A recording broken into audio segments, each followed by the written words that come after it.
Welcome, runners, music enthusiasts, and everybody in between to the What's in Your Earbuds podcast. I'm one of your co hosts, Jason, and I'm being joined by Joe Harden. We're here to discuss music and endurance sports, from playlists for hard efforts to long runs. This is your place to share your love of music and running, swimming, or cycling. Today, we're going to be joined by Angela Hollowell, who is the founder of Honey and Hustle, as well as Melanin MVP, which you can find right here on the Everyday Athlete Podcast Network. We're going to be celebrating Black Music Month by trying to not argue about the best song, band, artist from the past 60-ish years. We decided to go back only to 1960.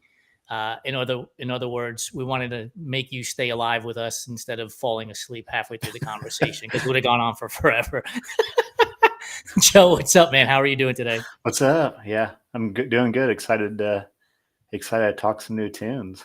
No kidding. I can't wait to bring Angela on. So let me ask you this. Like, as you were doing research for your favorite songs or bands or whatever it was, like, how often did you find yourself going, oh, wait a minute, what about this one? Yeah, that was kind of like my theme of today. Like, I would listen to a song that someone like submitted, and then that would like remind me of like a different song. So it's been like it was a pretty lengthy and like awesome rabbit hole that I went down to get ready for this episode. Dude, such a rabbit hole. And I don't know how old you are, but I know for a fact that I'm older than Angela. So when I went back to the 1960s, it brought me right back to my parents' house parties on Friday nights and just listening to this music as a teenager, because that's what they were listening to. Is unbelievable. Yeah, absolutely. So let's not wait any longer. Let's bring Angela on the show and let's get ready to arm wrestle about best songs from the 60s through today for Black Music Month. Angela, what's up? Hey, how's it going? It's going good. I'm a little nervous about the arguments and the fighting over who's better, who's best, who's okay, who's not so okay. Yeah. So I referenced going back to the 1960s and just thinking about all the music that my parents were playing at house parties that, they were having in my house, and like just this massive rabbit hole that I went down just listening to all these songs that are 60 years old and all these artists, some of them that are still with us today and some of them that have passed on. So we're just going to jump right into the fire. 1960s, do you have one or maybe two either songs, artists, or bands that just jump out to you? Yes, and I want to preface this by saying I'm going to try to mention as many with NPR Tiny Desk, because I just feel like that's one of the greatest introductions to artists right now. It's just stripped, It's pure, it's raw. So the first one, and again, I wasn't born in the 60s, but I also listened to these people from my parents. Like, my dad had this huge vinyl collection, and so it was like the the most pure listening experience you can get. But he was a big Isley Brothers fan. Yes. I really got into the Isley Brothers a lot, and they have an NPR Tiny Desk that everybody should check out because they still got it, man. They're so good. Yeah. And I highly recommend them. I'll start off with them while I keep thinking, but the Isley Brothers come to mind. Al Green, I think he was maybe 60s, 70s cusp. Yep. Marvin Gaye, a lot of those people that were like in that era. That's what we grew up on for sure. And the Supremes, I'm naming like 5 people. I said I was going to stop, but yeah. Yeah. Baby Love by the Supremes. Come on now. Classic. Yeah. Classic song. Yeah. So those are some of mine. Some of them have Tiny Desk. Obviously, some of them are no longer with us, so they don't. But you can get them on vinyl some kind of way from somebody who's selling their vinyl, like my dad did. Like, it's a beautiful, beautiful time. Joe, you got anybody from the 60s that you can drop on? Oh yeah, I was gonna say Marvin Gaye, because like what's going on? Like who doesn't love that song? And this took me down a rabbit hole, Muddy Waters and like Little Walter and like Howling Wolf, because he's they kind of span multiple generations, because just like what an iconic voice, and I can't think of anybody else that sounds like Howling Wolf, or just like what he puts behind when he sings. You can just tell he's like putting his whole self into each song that he does. But yeah, Marvin Gaye, and same thing. I remember kind of being a kid with my grandparents listening to Earth, Wind, and Fire and like Slam the Family Stone on vinyl. So that kind of, to like Jason's point, that kind of takes me back to like that, and like those little 45s that they had, and I just always kind of loved that time of my life, and those little songs kind of like hit with like a certain day, like a kind of associated with like a memory as a kid. So I'm a little upset with both of you since I could talk about you didn't put any respect on Aretha's name. Aretha. Yo, Yeah. we were waiting for you. It's cool. Oh, wait for the old guy to bring up Aretha Franklin from the 60s. Like as soon as, because at first I was like, was that in the 60s or was it late 50s? I wanted to be accurate. And when it showed up as in the 60s, I was like, I mean, this has to be the top song from the 60s. And don't get me wrong, Isley Brothers, The Supremes, Can't Help Myself by the Four Tops, Wilson Pickett. I mean, the list goes on and on and on. But for me, Respect by Aretha it has Man. it's decades. I mean, to this day, you could still listen to it and still feel absolutely moved by it without a doubt. Yeah, timeless song. I mean, like to your point. So timeless. And you guys keep mentioning Marvin Gaye, but I kind of cheated and I slid him right into the 1970s because his song "Ain't No Mountain High Enough" with Diana Ross was released in 1970, even though he wrote it and produced it on his own in '69. But with Diana Ross, it came out in 1970. Okay. And have you guys ever seen Remember the Titans, the movie? Oh yeah. Oh yeah. Don't insult me. Come on. Right.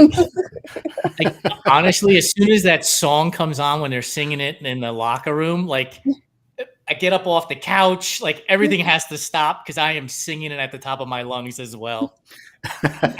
Well, that's how it should be. Like, I love use of like music like that in movies. Like, it just like is that great equalizer that brings people together no matter who you are. It's like we can all love this great thing, 100%.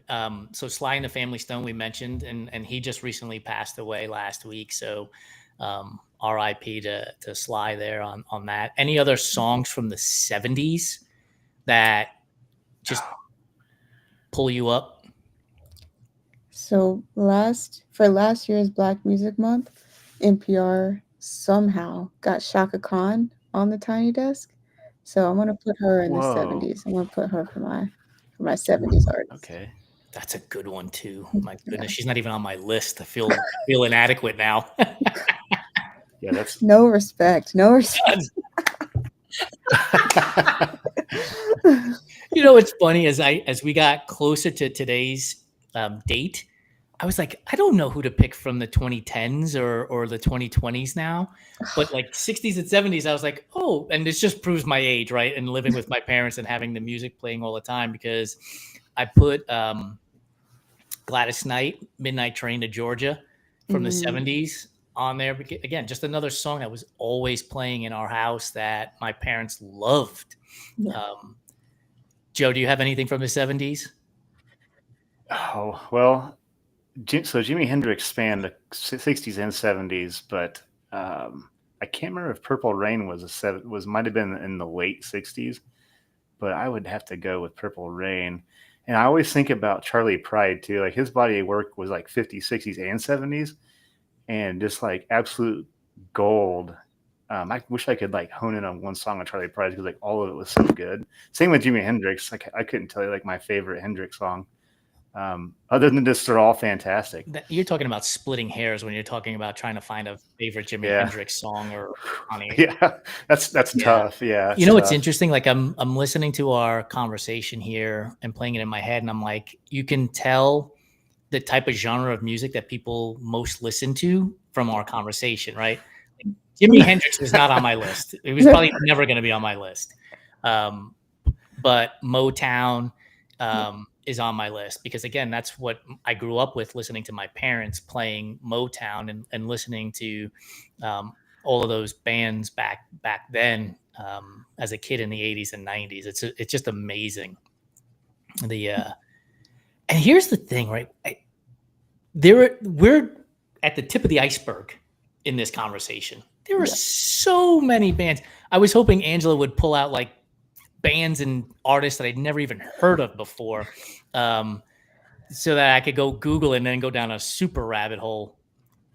I'm trying to keep it mainstream here. Mainstream, like people will recognize. Because sometimes, like, I don't know, it's nice to just have a little callback. At least that's what I've noticed in like my listening patterns lately. Like, I've been going back to some Alabama blues albums that were like 2 to 3 to 5 years old, and just like binging those albums like they just came out yesterday. And like sometimes you just need like a reintroduction to the familiar. So trying to stay where people would like kind of recognize the names, but be like, I haven't listened to them in a while. Let me just go back through their discography and make it my own personality for a week, you know? There So you go. I think that's a thing Yeah. we need to also reintroduce. So, Joe, you were born and raised in Indiana, correct? Yeah, mostly Indiana, East Coast and Indiana. Yeah. And Angela, Alabama. yeah, the South. So I was born in Georgia, raised in Alabama, now in North Carolina. And I was born and Nice. raised in New York, and now I live in LA. And it just tells you because when one song gets mentioned, the other two people's face lights up, and it just tells you that it is absolutely not just geographical in how impactful this music and these artists are. Because the smiles are awesome. Like the moment you mention something, like I have Michael Jackson on here with "Rock with You." Mm. And this is Ooh. before Thriller and everything else, Billie Jean and stuff came out, and like I just blasted that this afternoon while I was, and I was like, man, like this song is so good. Yeah. We're gonna move into the '80s now, a little bit closer to today's Ooh. music, and I'm sure this will start to spark a whole bunch of arm wrestling. And I'm gonna go first because Joe mentioned Purple Rain, so I mean Prince. End of the conversation. Like I don't Yeah. care who you guys bring up, I'm winning the '80s. I was actually also gonna say Prince because and Prince is also the first vinyl that I ever got. It's the only vinyl my dad ever gave to me because he died while I was living in Birmingham. So I have the Prince album where he's sitting butt naked on a horse. And well, obviously he didn't do a tiny desk. One of my favorite tiny desk is actually an artist that worked with him directly and wore some boots that he gave them on their show, which was Lettucey. So if you're into tiny desk, Lettucey, and this is also showing like my millennial YouTuber like obsession. So back before there was like NPR Tiny Desk concerts, there used to be this thing where NPR would like have artists perform at really weird places around town. So before Lettucey did an NPR Tiny Desk, she did like a show for NPR that was just like on a random balcony in the French Quarter, and you could Oh, hear like as cool. she was singing and performing, people on the street would like jump in and like sing with her and be like all into it. So it was really cool to see that. And so she was heavily inspired by Prince and worked with him in the studio. And so yeah, so that's my 80s plus modern day inspiration. So Joe, who you gonna Yeah. tab for the '80s? Are you just gonna jump in the bandwagon with us, and we're all gonna start I singing "When Doves Cry"? I I I don't. I hate to go. I'm gonna have to agree with you because I mean, when doves cry, I mean, I Little mean, Red Corvette. Come on. Little Red Corvette, like, and then that's and like the Purple Rain movie came out. Like, how Yep. great is that movie? I can't think of really a better artist in that time. Really, um, I was just thinking like how like I still think about his Super Bowl performance. Like, I don't think there was a better Super Bowl performance, but Us Giant fans um, would argue with you because Whitney Houston sang the year that they won the Super Bowl. So us Giant fans okay, might argue with you about that. that's funny. Can I give some honorable mentions? Absolutely. So my honorable mention is Two Live Crew and oh Run yeah, DMC. Run Uh, Yes. DMC. so Oh, it was just an interesting time for hip hop yeah. and self exploration of black music. And yeah, I feel like it birthed a lot of the sounds that we are probably going to get into in the 90s and the early 2010s. So yeah. So in the I, 80s, I was in 1980. I was 7 years old. So from 7 to 17 is the 1980s for me. And my absolute favorite song is "It Takes Two" by Rob Bass and DJ Easy Rock. Mhm. And that's because it was like right around the time I was getting into high school. And that song will forever, ever get me up dancing like forever. And it's about that how we're rolling into the 90s concept because that song if you heard it, there's no way you don't move to it. And maybe a year or two ago, Lori and I heard it being used on a commercial. Mm. It was Wow. crazy. I was like, my ears perked up from the other room, like radar, like what is going on around here? I was like, who's playing that music? And it turns out it was used in a commercial. I don't remember the brand that the commercial was for, but it was used in a commercial.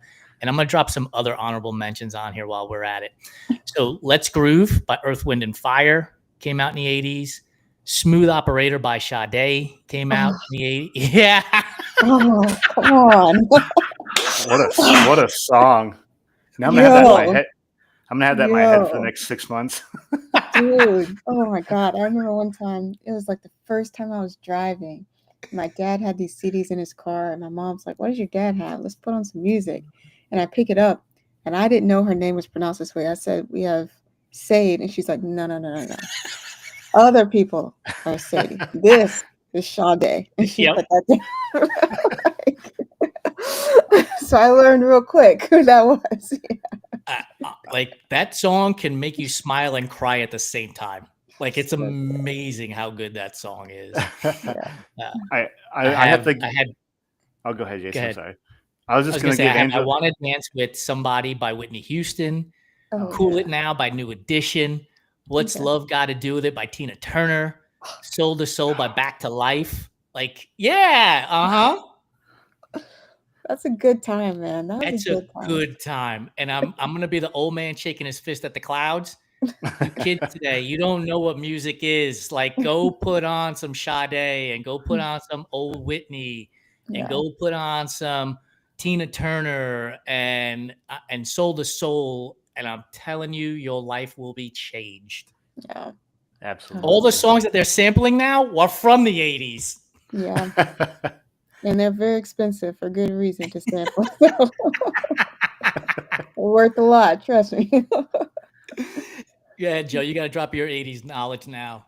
Well, I wanted to double back and give Run DMC, their collab with Aerosmith, Walk This Way, was that's how I found out about hip hop. So that's kind of what got the next 30 years of my music rolling. That started it for me.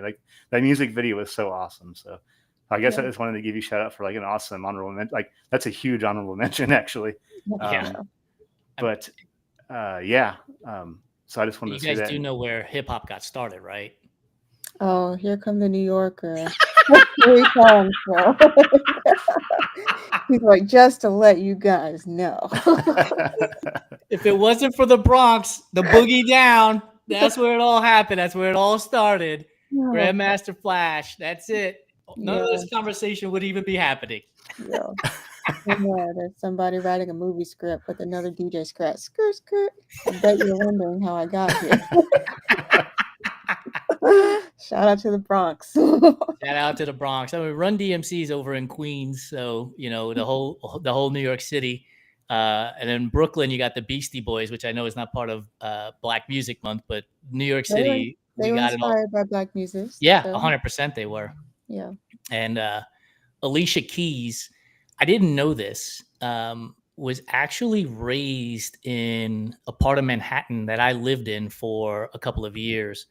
And it blew my mind because it's this tiny little area in northern Manhattan just before you get to the Bronx. And to know that Alicia Keys was born and raised there just totally blew my mind.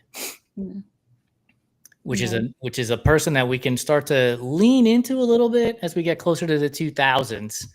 So the 1990s, Angela, will let you take this one first. All right. You already know I got to give it to my girl, Janet Jackson. That was just a great time for her, I think, as a performer and as an artist. So I really love seeing her or hearing her come into her show. And that was also around the time I got my first Michael Jackson CD, late 90s. So that was my first introduction to having physical media as a kid. Those two albums were what my parents got me, along with Backstreet Boys, which obviously isn't a part of this conversation, and some other 90s artists, but Janet Jackson and Michael Jackson for sure were part of my 90s CD collection. So, Joe, before you go, we have a caller on the line because we do the show live. Okay. Lori's chiming in on Instagram, and she's like, "The West Coast would like a word." Of She's course they like, "What would. about NWA, Dre, Easy?" That's all Um, 90s, babes. That's all 90s. You gotta wait your turn. It is what it is. It is what it is. Interestingly enough, we went to the African American Museum in DC, and they have a music wing dedicated there. And oddly enough, like almost all of the West Coast rap is left out of that section of the music section of the museum. It was strange, like No not respect. seeing No respect. The South none. and East Coast, we have an ego about our music. It's you can't you gotta give them a little grace. They're not we have an ego. It's fine. Joe, who are you bringing in from the '90s into this argument and this conversation? So the '90s would have been when I first discovered Wu-Tang Clan, and my life has never been the same since. So, I mean, obviously, yeah. I mean, they're like rapping about like kung fu and stuff, and like that was just that captured me for some reason as a young lad in the '90s. I mean, there's so many, and there's so many that are going to be left out. But TLC, Yeah. Waterfalls and TLC. No Scrubs, Warren G. Yo. Regulate, Hold On by In Vogue. We'll go back to New York City. LL Cool J, Eat 'Em Up L. Mama Said Knock You Out. Yeah. On and On by Erica Badu. Yeah. Brandy, The Boy Is Mine. Yeah, exactly. Like there's so many, and that's like what I can get in 5 seconds. The Yeah. list goes on and on and on. It's amazing how Okay. many songs there are and artists. And again, there are people that are more than likely like underground, like we'll never hear of them, but they play in local clubs and in local events that are probably just as good and just as amazing. And it's unfortunate that we don't get to hear them. Lori's chiming in again with Salt and Pepper, which is another great addition. We would have. Go ahead, Okay. Angela. So I was about to say we completely forgot about Salt and Pepper in the 80s. And then we would be remiss not to talk about the great Juvenile who created the anthem of all times for the 99 and the 2000s. That had a beautiful jazz rendition on in his NPR Tiny Desk. We have to say it. We had to have, say that before we head into the 2000s. have you seen his tiny desk, Angela? It's so good. It's. I I was was like, not damn, this is. expecting. Yeah, okay. I was like, this is phenomenal. I love Tiny Desk too. So I was like, as soon as I had a buddy send that to me, he was like, wow, like it was really, really, really good. Yeah. And We then have to. Manny Fresh, like the producer that we're leaving out a lot of producers who made a lot of the sounds and like work with a lot of these artists, but like yeah, Manny Fresh was a good callback to have him on, and that's rare that you see the producer on Tiny Desk, so that was cool. Yeah, I mean, Yeah. we didn't make mention of Quincy Jones at all. But he's that guy. He He's is that that guy. guy. Like, there's the running joke of the 6 degrees of Kevin Bacon. I would bet that there is the 6 degrees of Quincy Jones when it comes to music. There Oh, maybe even less than 6 degrees for the most part. 3 degrees, two and a Yeah. half. Like that guy is a part of everything that has happened from Motown in the 60s, 70s to today, without a doubt. Yeah. It's amazing. All right, so we're gonna now tiptoe into the 2000s, and Joe, I'll let you lead off the Oh my 2000s. goodness. Well, I have to say, I don't know how I never said Bob Marley for the '60s, Mm. but so that's my bad because that's like one of my favorite artists of all time. So sorry about that. So 2000s, I'm gonna go. I'm sorry, I keep sticking with East Coast here. Sorry, Lori. Um, J, like Jay Z, like he took the music scene by storm in the 2000s. So yeah, that first album of his was just so good. I that's something that's like I still listen to now, and like it just aged so well. It's just so good. It just hits different now that I'm older, but it's Did just you so see good. his Did you see his special that he had on CBS with, I think Gail King was the host, when they go back to Brooklyn and they show like where he grew up, and they Oh they no, they basically walk you through his life. It's phenomenal. Okay. I'll have to check So that out. I was gonna piggyback off JC because I actually got to go see the Brooklyn Public Library installation Yep. to like the amount of work, like a true body of work that you have to be able to like fill up a library the size of the Brooklyn, and like the different installations they did were incredible. Obviously, this man has no need to do a tiny desk, but there was by adjacent. I was actually going to say Brandy's for the early 2000s, and then I was going to put Destiny's Child in the early 2000s because for me that's when they were on my radar. And there isn't a tiny desk for them, but the Terrell Show on YouTube did an incredible like Destiny's Child kind of feature for the end of season 6, and he had like Michelle, he had Kelly Rowland, he had Lativia, I think, Latoya Luckett, like he had all everybody but Beyonce basically on the show. Was she busy elevating the economy of the entire globe? You know, just holding the entire internet on her shoulders or something. So yeah, if you want to check them out, I think that was a great introduction to their stories as well that often get kind of like caught behind Beyonce somehow or like behind Destiny's Child. It was good to see them have their own kind of like shine. So yeah, that was definitely early 2000s music. I could go on because that was, my heyday. That was me being a kid. That's when I had an iPod, an MP3 player, like, messing around with friends and see what they were listening to. So I'll let you guys go for the The Brooklyn Public Library installation is exactly what they were talking about with Jay-Z in this little like 60-minute, 90-minute documentary was when they had that installation at the Brooklyn Public Library, and it was phenomenal to see. Yeah. So I have Umbrella by Rihanna and Jay-Z on my list, and I also have, which it's right up there with It Takes Two, depending on my mood, is Empire State of Mind with Alicia Keys and Jay-Z.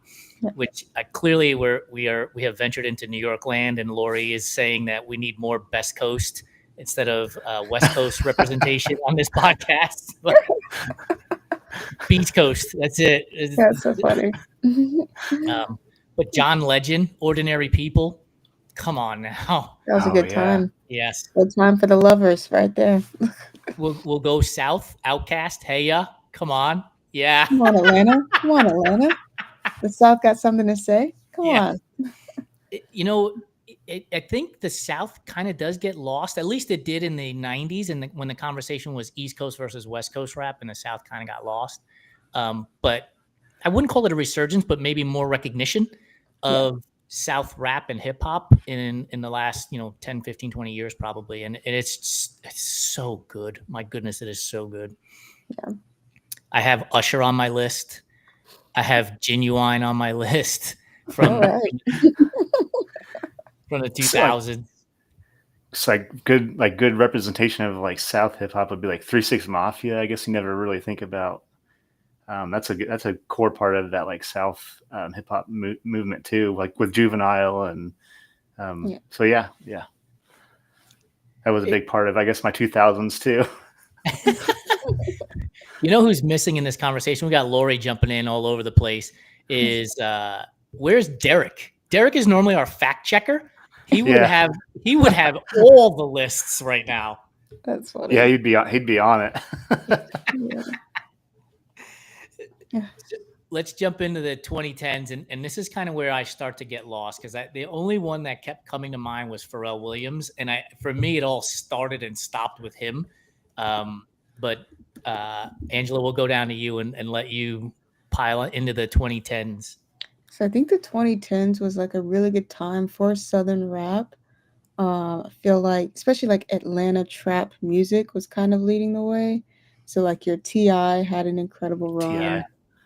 Wiz Khalifa was kind of like getting onto the scene. So there's your West Coast. There you go. I got you, For me, especially living in Alabama, I got to shout out the Alabama Shakes. I got to shout out St. Paul and the Broken Bones. Well, St. Paul, they're not black, but he sounds like Otis Redding, so we're going to give him like a half point, right? So we give him like a half. Was it Rick Astley? Right? Remember when Rick Astley first came out? There wasn't a single person I was like, that guy's definitely black, right? And then this redheaded dude shows up on the screen. You're like, what happened here? But yeah, Alabama Shakes, I gotta give them some shine there. I don't know if this counts. I don't know. Maybe we missed him, but like Lil Boosie, that was also a good time for him before he, went to jail.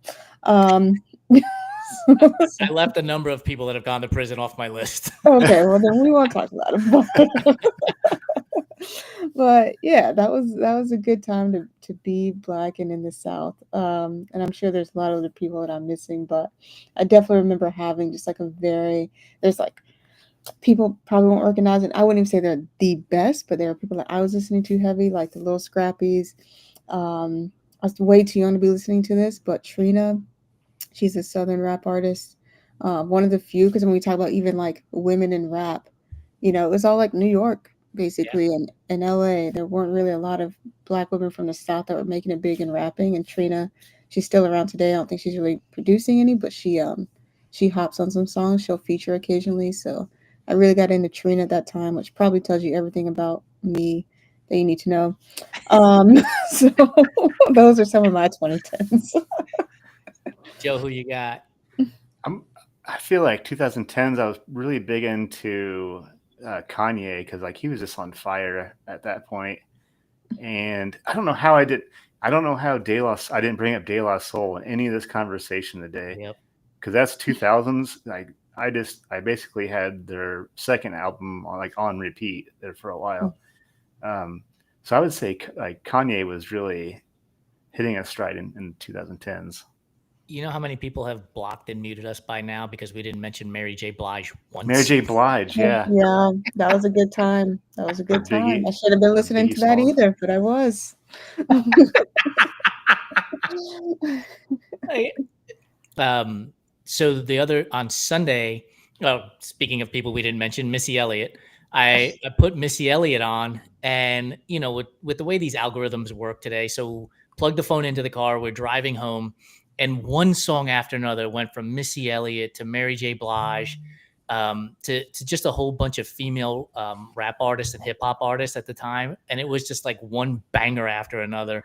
Yeah, Just wish I would have recorded it because it would have covered the whole conversation right then and yeah. there. It was amazing. Okay. There are two people that I left out before you jump in, Jason, because I don't want to get canceled. Okay, we can't get canceled in the live stream. So we gotta shout out Lil Wayne. We know Yes. we gotta shout out Lil Wayne, and we gotta shout out Sierra because everybody thought she was gonna be way huger than what she is, but we enjoyed her while we got her. Okay, so Yeah. I just want to shout out those two people. I mean, there's so many. I know Lori mentioned NWA and Easy and Dre. Then you got Snoop in there, and you got Flavor Flav in there. I mean, we could get canceled by any number of different people at this point because Yeah. we could. The list is way too big for like basically a 30-minute show. There's no way we'd get it all in.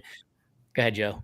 It's like if me like shouting at Kanye probably didn't get us canceled too. So Yeah, 2010 was a way different year for Kanye. Trust for me. all of us. Yes. I've left off R. Kelly and Diddy from this conversation as well, right? Yeah, we Can't gotta have leave them out. not talking about those two guys at all. But there's just the number of people like that we could go on and on and on. Cardi B, Slick Rick, KRS-One, like the list people's ears would start to fall asleep from the conversation we could possibly have. Yeah. Let's roll into the 2020s. We're already 5 minutes over our normal allotted time because I could do this all day. 2020s. Who do you got? Joe, Angela? Sounds like Joe wants to go first. I was thinking, I mean, his career was unfortunately very short, but my son got me into Juice World, and not like obviously like Kendrick Lamar was like Yeah. as like just yeah, what a career he's building. So I'm gonna go with those two. Yeah. Okay. Angela?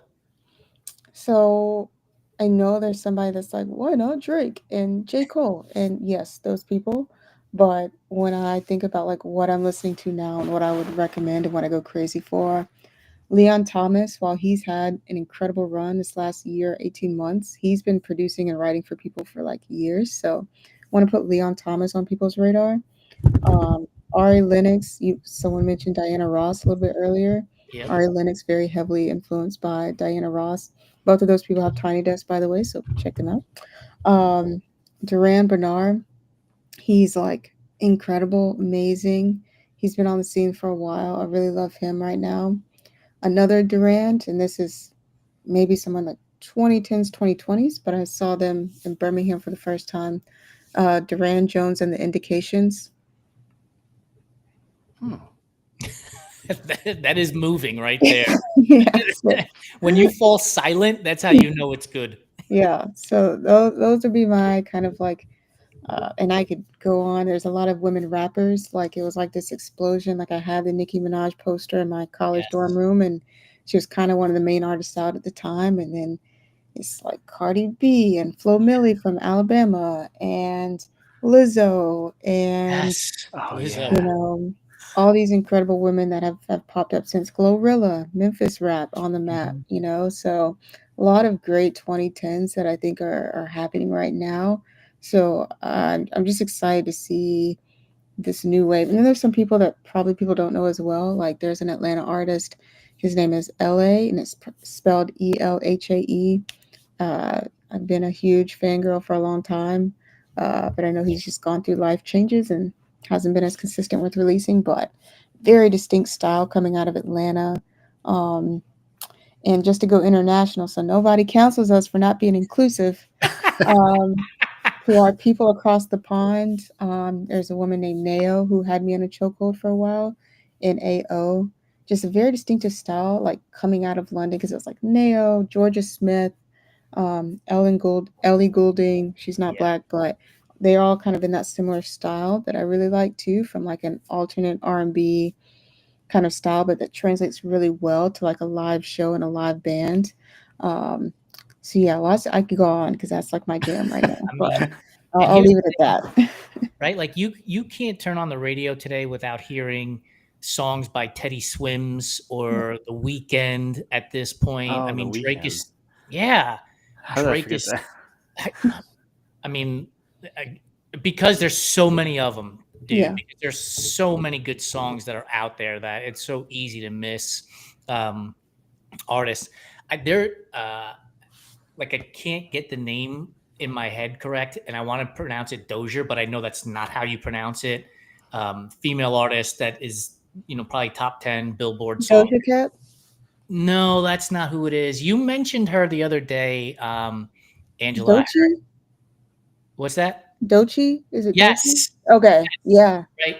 Like, Oh, yeah, exactly. yeah. Yeah. Exactly. Yeah. Like, you can't hear that song and not just be into it right out of the gate. Like, it pulls you in immediately.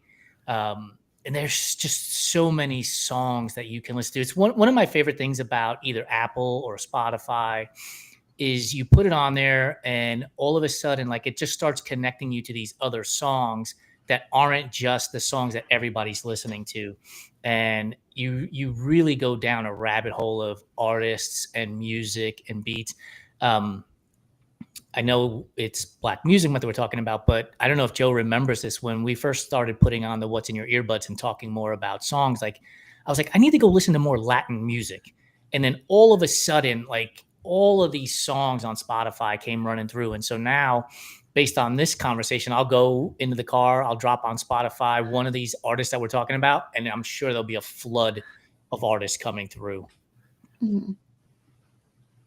Yeah, that's my favorite thing. I love just like letting Spotify do its thing for like just a day where I just don't even touch my phone. I'll just leave it plugged in somewhere and just like let Spotify just like take me down that rabbit hole. That's probably one of my favorite things. If Mhm. we Always at if least you learn about new artists, but that way too.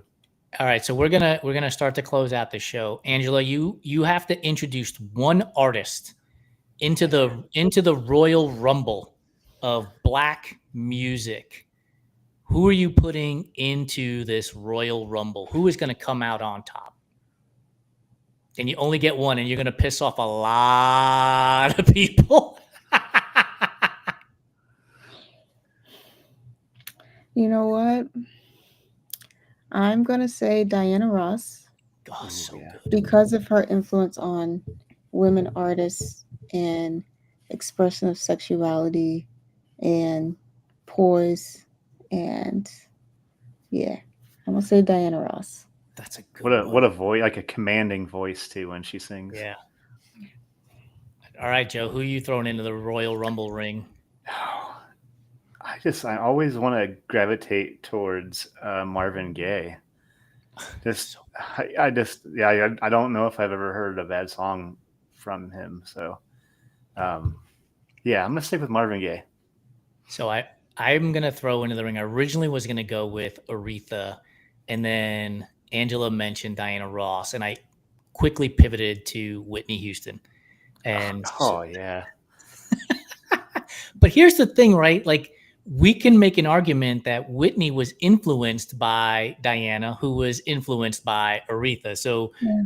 our 3 degrees of Quincy Jones and or is now 3 degrees of Aretha Franklin. We just nailed it on that one. Yeah, Aretha's. Yeah. So I'm putting Whitney into this Royal Rumble. For the audience, if you could only pick one Black artist to join in on this Royal Rumble, put it in the comments. We'll share them. Angela, thank you so much for joining us on this What's in Your Earbuds to help us celebrate Black Music Month. I don't know that anybody could argue that if it wasn't for Black artists and their influence on music in general, that we would have music in general. Yeah. Thank you so much for joining us. Let people know where they can get your newsletters and all of the great content that you are putting out. Yeah, we have some incredible articles and podcast episodes and even YouTube videos. We've got some short films coming your way. And you can find all of that when you subscribe to our newsletter at www.melaninmvp.com. Next month is our 1-year anniversary, so we have some really fun things dropping that Jason has already been privy to. So we're excited for it all. Awesome. Angela, thank you so much for joining us. We'll see you soon. All right, dude. This was a fun show. We're gonna have to pick this back up and bring other people onto the show to talk more about their favorite artists in this manner, because we could easily we could fill days worth of podcast episodes with this. Yeah, I like that. That was what was the artist that Angela suggested right at the end? We'll have to go back and listen to it and pull it up. Yeah, that was so good. There's not enough ink in my pen to write down all the artists that we were dropping names on here. Yeah, I learned about a lot of new artists in this episode, so this was awesome. It was awesome. So, dude, thanks for being a part of this. Really appreciate it. We'll be back in 2 weeks on the 30th. We'll have a special guest. We'll go run down the 6 questions that we've been asking people to name with Martians and walk-up songs and all of that good stuff. So thanks for joining us, everybody. Check out What's in Your Earbuds on the Everyday Athlete Podcast Network.